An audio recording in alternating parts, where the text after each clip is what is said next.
बिस्मिल्लाहिर्रहमानिर्रहीम। अस्सलाम वालेकुम dear student, this is Mohammad Munir. Mathematics first year का आपके पास आज का लास्ट लेक्चर के लास्ट पार्ट हम डिस्कस करने जा रहे हैं।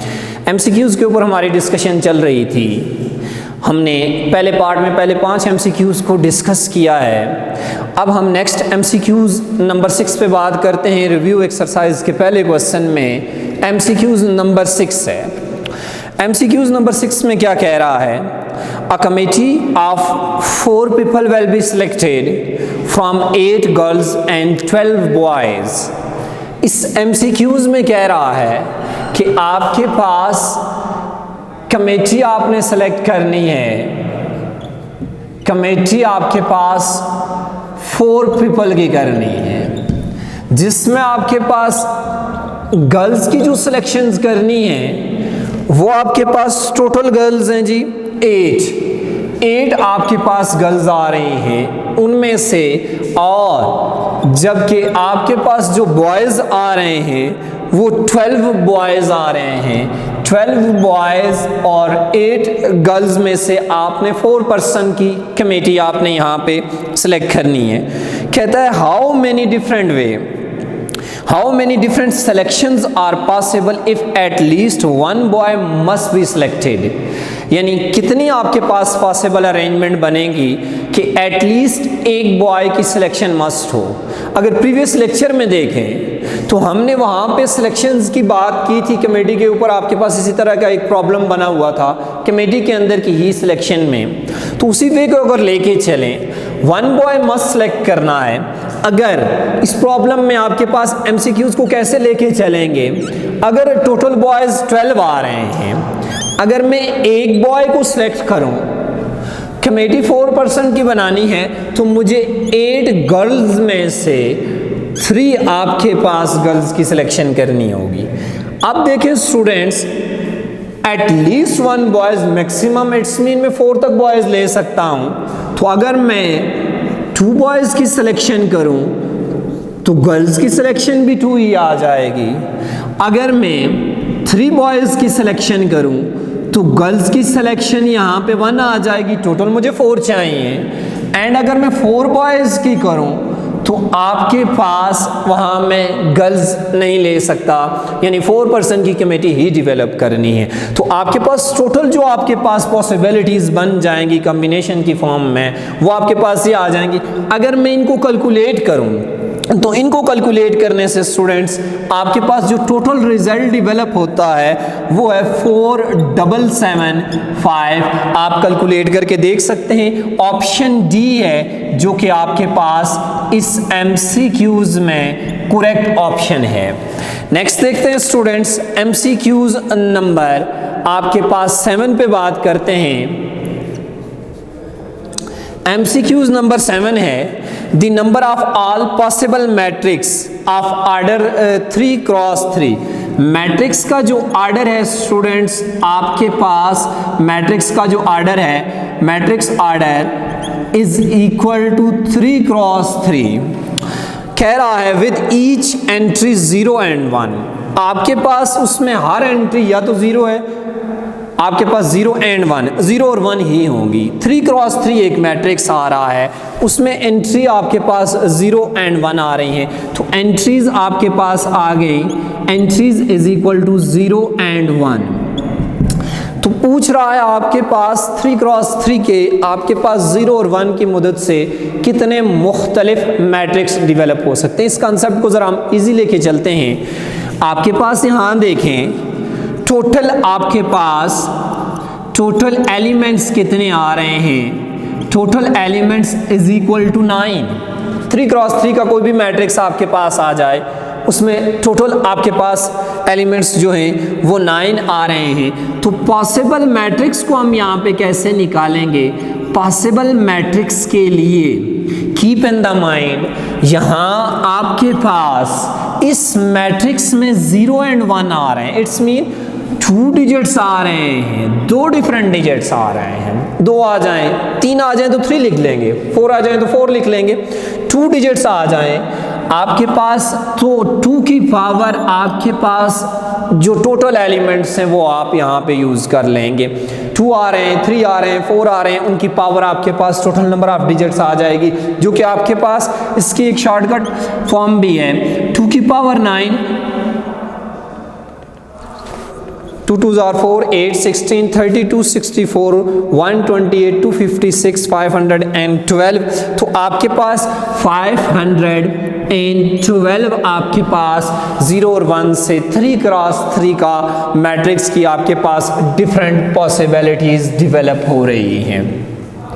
नेक्स्ट आपके पास देखते हैं जी, अनदर MCQs है, MCQs नंबर 8। MCQs नंबर 8 पे बात करते हैं।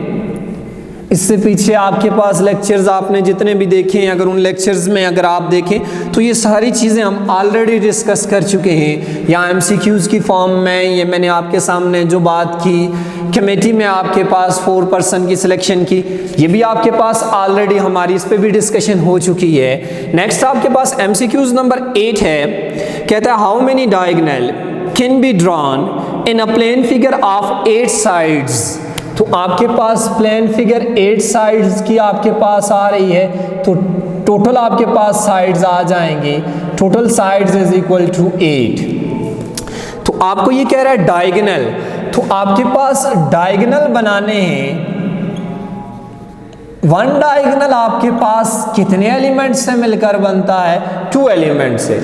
हमारे पास हमने इससे पहले ये डिस्कशन हमारी हो चुकी है कि आपके पास कोई भी ऐसा प्रॉब्लम आ जाए जिसमें आपके पास अरेंजमेंट्स जो आ रही हैं उनमें एक थिंग आपके पास मोर देन 1 एलिमेंट से बन रही हो, तो वहाँ कॉम्बिनेशन का कॉन्सेप्ट यूज़ किया जाता है। तो यहाँ आपके पास जो n आ गया वो 8 और जो आपके पास r आ गया वो 2 आ गया। तो हम टोटल अरेंजमेंट्स टोटल आपके पास देखते हैं कितनी आपके पास यहाँ लाइंस डेवलप हो रही हैं। 2 पॉइंट से आपके पास एक लाइन और 2 पॉइंट से एक डायगोनल बन रहा है। 8 कॉम्बिनेशन 2 में ये 8 साइड भी इंक्लूडेड हैं, तो आपके पास आ जाएगा 8 combination 2 that is equal to, combination का फार्मूला ओपन कर लें, 8 factorial division by 8 minus 2 factorial dot 2 factorial. Next देखें यहाँ पे 8.7.6 factorial division by 6 factorial dot 2 factorial. 6 factorial से एलिमिनेट हो गया, 2 फैक्टोरियल 2 के इक्वल आ गया, 2 4s are 8 and 4 7s are 28, यानी आपके पास टोटल जो पॉसिबिलिटीज़ यहाँ बन रही हैं वो 28 हैं। बट यहाँ देखें 8 साइड्स की बात कर रहा है, तो आपके पास आ जाएंगे टोटल डायगोनल्स कितने आ जाएंगे? Total diagonal is equal to 28 minus 8 side shape है, तो -8 कर लेंगे, that will be equal to 20। तो आपके पास 8 साइड्स आपके पास कोई भी प्लेन फिगर आ जाए उसमें डायगोनल की जो पॉसिबिलिटी है वो 20 है। नेक्स्ट आपके पास सेकंड लास्ट MCQs पे बात करते हैं। MCQs नंबर 9 है। MCQs नंबर 9 में कह रहा है कि प्रोबेबिलिटी आपके पास जो एक इवेंट है A उसकी पास दी हुई है 1/2, प्रोबेबिलिटी सेकंड इवेंट है जी B उसकी दी हुई है 0। कहता है what will be probability of, conditional probability पूछ रहा है A गिवन डेट B की। तो कंडीशनल प्रोबेबिलिटी हम देखते हैं A गिवन डेट B की आपके पास यहाँ क्या डेवलप होगी, तो आपके पास आ जाएगा फार्मूले के मुताबिक अगर चलें, probability of A given that B will be equal to probability of A union B division by probability of B। तो प्रोबेबिलिटी ऑफ B आपके पास 0 आ रही है।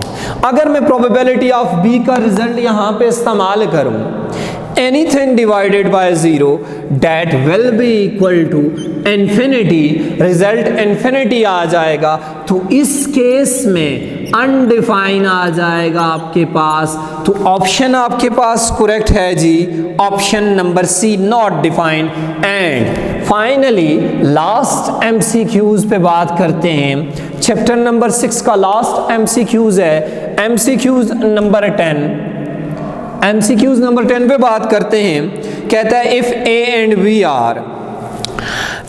आर आपके पास 2 इवेंट्स, ए और बी आपके पास 2 इवेंट्स आ रहे हैं, सच दैट इस MCQs में गिवन है कि probability A given that B is equal to probability B given that A, तो विच वन इज करेक्ट, हमने ये देखना है कौन सा करेक्ट ऑप्शन आ रहा है। इस कंडीशन को मैं यहां से आगे लेके चलूं, probability A given that P आ जाएगा probability of A union B division by probability of B, that will be equal to probability of A union B division by probability of A. अब probability of A union B probability of A union B से eliminate हो गया, तो cross multiply कर लें probability of A that is equal to probability of B. अगर आपके पास conditional probability A given that B equal आ जाए बी गिवन दैट ए के, तो उस केस में आपके पास जो प्रोबेबिलिटी डेवलप होती है वो आपस में इक्वल होती है। एक छोटा सा पॉइंट यहाँ पे आपके पास इस केस में इंटरसेक्शन होता है, तो आपके पास इंटरसेक्शन की मदद से हम यहाँ पे चलेंगे, तो आपके पास जब भी प्रोबेबिलिटी आपके पास A given that B equal आ जाए probability of B given that A, तो इस केस में दोनों इवेंट्स की प्रोबेबिलिटी आपस में इक्वल होती है। चैप्टर नंबर 6 आपके पास वाइंड अप हो चुका है। चैप्टर नंबर 6 के हवाले से कोई भी प्रॉब्लम हो ज़रूर फीडबैक दीजिएगा। नेक्स्ट लेक्चर तक इजाज़त दीजिए। अल्लाह नेगेबान।